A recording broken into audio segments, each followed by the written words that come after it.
अस्सलाम वालेकुम। वालेकुम अस्सलाम रहमतुल्लाहि व बरकातहू। जी बिस्मिल्लाह जनाब। सर खालिद बख्श साहब। जी गायन। सर पहले नाले बुलबुल के सुनूं और खामतन गोश रहूं।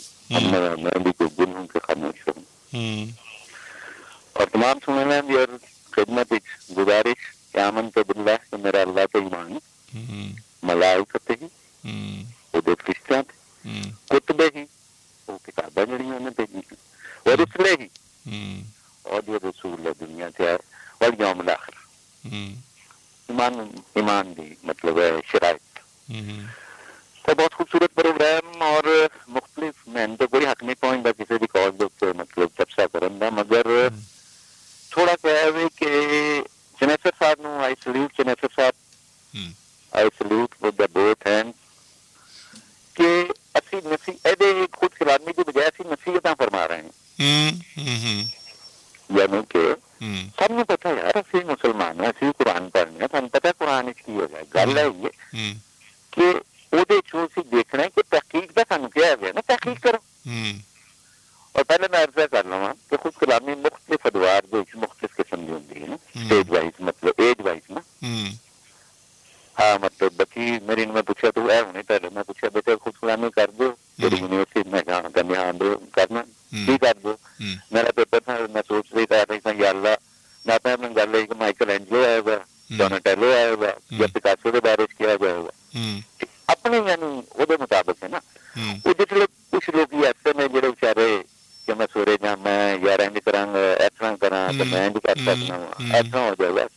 वो जिसले असी पहुंचू के असी उस स्टेज के बाहर आ गए जी यानी कि हमें दुनिया जो है ना वो अल्लाह ताला की मेहरबानी के नाल वो नहीं है अल्हम्दुलिल्लाह। और जिस तरह नसर साहब ने फरमाया अल्लाह का मालिक है ना उससे तो जरूरत ही नहीं ना सर किसी तवीर दी किसी चीज कौन सा या कौन ਉਹਦਾ ਹਿਸਾਬ ਨਾ ਹੋ ਜਾਂਦਾ ਫਿਰ ਇਹਦਾ ਬਖੇੜਾ ਕਰਨ ਦੀ ਕੀ ਜ਼ਰੂਰਤ ਸੀ ਪਰਵਰਦੀਗਾਰ ਨੂੰ ਕਿ ਜਿਸ ਤਰ੍ਹਾਂ जी वो क्रिश्चियन क्यों पता लगा मैं बड़ा शुरू में बारिश करना था अपने जिन करना था एकदम बड़ा लिख बंदे मतलब मिले और जवाब मिला कि शैतान जरा सी ना वो इंसान तो पहले तखलीक किया सी अल्लाह ताला ने ना और दुनिया से जो मैं जो तो मैं सेटिस्फाई हुआ मैं भी है वो मतलब क्योंकि अबलीस भी जरा सी ना वो फरिश्ता नहीं सी होगी जिन्ना ही चो सी। अच्छा हाँ जी पढ़ी लिखी और ऑथेंटिक गल है मतलब साबित है तो जिन्ना ही चो सी और जमीन के उत्ते ਜਿਹੜੇ ਆ ਸੰਨ ਫਸਾਦ ਕਰਦੇ ਸਨ ਉਸ ਤੋਂ ਪਹਿਲੇ ਬਾਅਦ ਉਹ ਮਤਲਬ ਉਹਨਾਂ ਨੂੰ ਧਕੇਲ ਲਿਆ ਗਿਆ ਬਾਹਰ। ਅੱਛਾ ਇਹ ਤੇ ਅੱਗੇ ਫਿਰ ਪਿਛਲੇ ਚੱਲ ਮੈਂ ਮਤਲਬ ਅੱਗੇ ਪਹੁੰਚਿਆ ਨਾ ਹਜ਼ਰਤ ਆਦਮ ਦੀ ਉਹ ਵੀ ਬਜਾਏ ਬੀਬੀ ਹਵਾ ਅਸਲੀ ਜੋ ਪੈਦਾ ਹੋਗਾ ਤੇ ਮਨਾ ਫਰਮਾਤਾ ਗਿਆ ਕਿ ਇਸ ਦਰਖਤ ਇਸ ਸ਼ਜਰ ਦਾ ਲਫ਼ਜ਼ ਇਸਤੇਮਾਲ ਕੀਤਾ ਗਿਆ ਜੀ ਕਿ ਇਸ ਦਰਖਤ ਦੇ ਕੋਲ ਨਹੀਂ ਜਾਣਾ। ਮੈਂ ਛੋਟੇ ਤੋਂ ਵੱਡਾ ਹੋ ਗਿਆ ਤੇ ਕੋਈ ਸੁਣਦਾ ਆਇਆ ਕਿ ਯਾਰ ਗੰਦਮ ਦਾ ਦਾਣਾ ਜਿਹੜਾ ਸੀ ਨਾ ਉਹਦੇ ਤੋਂ ਮਨਾ ਕੀਤਾ ਸ਼ਾਇਦ ਕਿਸੇ ਹੋਰ ਨੇ ਕੋਈ ਸੁਣਿਆ ਹੋਵੇ ਮੈਂ ਤੇ ਕੋਈ ਸੁਣਦਾ ਆਇਆ ਵਾਂ ਹਾਲੇ ਤੱਕ ਵੀ ਕਿ ਗੰਦਮ ਦਾ ਦਾਣਾ ਠੀਕ ਹੈ ਸਾਡਾ ਵੀ ਵੈਸੇ ਜਿਸਲੇ ਥੋੜਾ ਜਿੰਨਾ ਸ਼ਊਰ ਆਇਆ ਨਾ ਤੇ ਮੈਂ ਸੋਚਿਆ ਮੈਂ ਕਿ ਯਾਰ ਦਰਖਤ ਦੀ ਪਹਿਚਾਨ ਹੈ ਕਿ ਉਹਦਾ ਤਣਾ ਹੈ। ਮੈਂ ਆਪਣੇ ਆਪ ਨਾਲ ਗੱਲ ਕਰ ਰਿਹਾ ਕਿ ਦਰਖਤ ਦੀ ਪਹਿਚਾਨ ਦਰਖਤ ਹੈ ਇਹ ਜਿਹਦਾ ਤਣਾ ਮੁੱਢ ਜੀ ਬਿਲਕੁਲ ਸ਼ਜਰ ਉਹੀ ਹੁੰਦਾ ਜਿਹਦਾ ਮੁੱਢ ਹੋਵੇ ਤੇ ਗੰਦਮ ਜਿਹੜੀ ਹੈ ਨਾ ਉਹ ਦਰਖਤ ਤੇ ਨਹੀਂ ਹੋਈ ਨਾ ਨਹੀਂ ਉਹ ਤੇ ਬੂਟਾ ਕਹਿ ਲਓ ਉਹ ਤੇ ਪੌਦਾ ਕਹਿ ਲਓ ਬਾਲੀਆਂ ਬਾਲੀਆਂ ਲੱਗੀਆਂ ਹੋਈਆਂ ਸਰ ਇੱਥੇ ਥੋੜਾ ਜਿਹਾ ਕੰਫਿਊਜ਼ਨ ਪੈਦਾ ਹੋਇਆ ਜਿਸਲੇ ਮੈਂ ਗੱਲ ਕੀਤੀ ਮਤਲਬ ਕੋਈ ਮਤਲਬ ਉਹਦਾ ਮੈਨੂੰ ਸੈਟਿਸਫੈਕਟਰੀ ਜਵਾਬ ਨਹੀਂ ਮਿਲਿਆ ठीक हो गया चलो मगर हाली तक मैं ऐसे कई ऐसी अल्लाह ताला मैं अपने आप में करना वा कि अल्लाह ताला ਨੂੰ कौन रोक ਸਕਦਾ ਸੀ ਉਹਦੇ ਤੇ मेरे मैं तो रोक देगा ना मेरा बड़ा गया काम ना करिए ऐसा ना कर अगर उन्हें दुनिया इंसान में तखलीक करना सी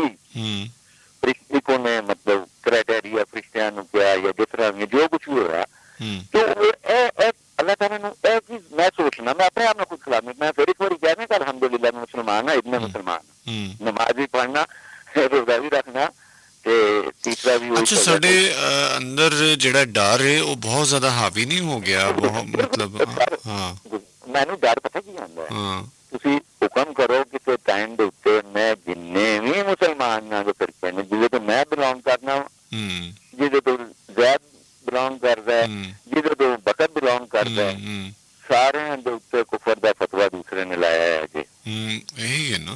चैलेंज चैलेंज मतलब अगर तो मैं चैलेंज करेगा मैं डेट वाइज नहीं वो सारे ਨੂੰ ਤਕਰੀਬਨ ਪਤਾ ਹੈ, ਬਲਕਿ ਕੰਨਾਂ ਤੇ ਲਿਖਿਆ ਮਿਲ ਜਾਂਦਾ ਹੈ। सर गुजारिश पता है, गुजारिश सिर्फ करनी चाहिए कि मैं नहीं डरदा किसी को सर। अस्सी जड़े ना 80 लोग जड़े ना उधर थोड़ी किसी जगह पीछे की हो गए।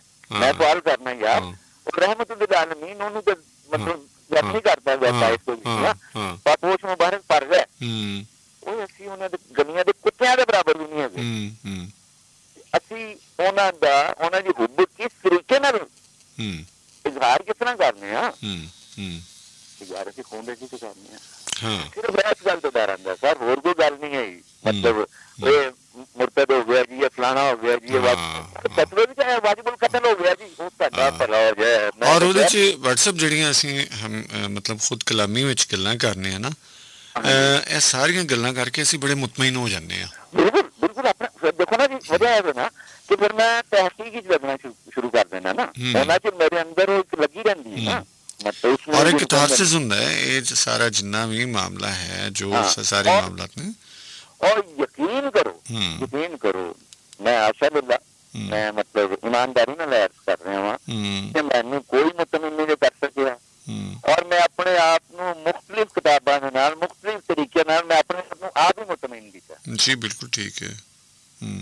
ਤੇ ਗੁਜ਼ਾਰਿਸ਼ ਹੈ ਕਿ ਗੱਲਾਂ ਤਾਂ ਬਹੁਤ ਹੋ ਜਾਣਗੀਆਂ, ਟਾਈਮ ਵੀ ਥੋੜਾ ਹੈ ਤੇ ਗੁਜ਼ਾਰਿਸ਼ ਆਉਣ ਵਾਲਿਆਂ ਨੇ ਜੋ ਮੈਂ ਬਹਿ ਕੇ ਗੁਜ਼ਾਰਿਸ਼ ਸਿਰਫ ਕਰਨੀ ਕਿ ਖੁਦ ਕਲਾਮੀ ਦੀ ਗੱਲ ਕਰਨ। ਖੁਦ ਕਲਾਮੀ ਤੇ ਦੇਖੋ ਨਾ, ਖੁਦ ਕਲਾਮ ਦੀਵਾਨਾ ਵੀ ਖੁਦ ਕਲਾਮ, ਮਗਰ ਉਹ ਖੁਦ ਕਲਾਮੀ ਚ ਨਹੀਂ, ਉਹ ਦੀਵਾਨਾ ਮੂੰਹ ਜਾਇਆ ਜੋ ਬਕੀ ਹੈ। ਬੜਾ ਇੱਕ ਬਹੁਤ ਮੇਰਾ ਖਿਆਲ ਹੈ ਪਹਿਲੀ ਵਾਰੀ ਇਹੋ ਜਿਹੇ ਮੌਜੂਦ ਜਿਹਦੇ ਵਿੱਚ ਮੈਨੂੰ ਸਿੱਖਣ ਲਈ ਬਹੁਤ ਕੁਛ ਮਿਲਦਾ ਤੇ ਪਰ ਆਉਣ ਵਾਲੇ ਵਾਸਤੇ ਚਨੇਸਰ ਸਾਹਿਬ ਨੂੰ ਕਰੀ ਮੈਂ ਸਲੂਟ ਕਰਾਂਗਾ। ਮੈਂ ਕਹਿੰਦਾ ਕਿਆ ਬਾਤ ਹੈ, ਚਨੇਸਰ ਸਾਹਿਬ ਦਾ ਇੱਕ ਮੁਖਤਲਿਫ ਔਰ ਬੜਾ ਸੋਹਣਾ ਜਿਹਾ ਤੁਸੀਂ ਅੰਦਾਜ਼। ਮੈਂ ਐਸੇ ਵੇਲੇ ਕੁਝ ਚੀਜ਼ਾਂ ਮੈਂ ਸ਼ਾਰਟ ਕਰ ਗਈਆਂ, ਬਹੁਤ ਗੱਲਾਂ ਹੋ ਗਿਆ ਵੈਸੇ ਤੇ ਸਰ ਜਿੱਥੋਂ ਤੱਕ ਮੇਰੀ ਆਵਾਜ਼ ਆ ਰਹੀ ਹੈ ਸਲੀਮ ਰਾਠੌਰ ਸਾਹਿਬ ਤੇ ਖਾਸ ਤੌਰ ਤੇ ਉਹਨਾਂ ਦੀ ਆਪਣਾ ਸਿਹਤਯਾਬੀ ਦੀ ਦੁਆ ਆਮੀਨ ਸਰ ਤੇ ਕੁੱਲ ਜਿੰਨੇ ਬਿਮਾਰ ਨੇ ਉਸ ਤੋਂ ਬਾਅਦ ਜਨਾਬ ਤੁਹਾਡੀ ਕਦਨ ਵਾਸਤੇ ਜੀ ਇਸ ਖਾਕ ਸਰ ਦੀ ਮਤਲਬ ਜੀਵਨ ਸਾਥੀ ਵਾਸਤੇ ਦੁਆ ਕਰਨ। ਅੱਲਾਹ ਹਾਫਿਜ਼।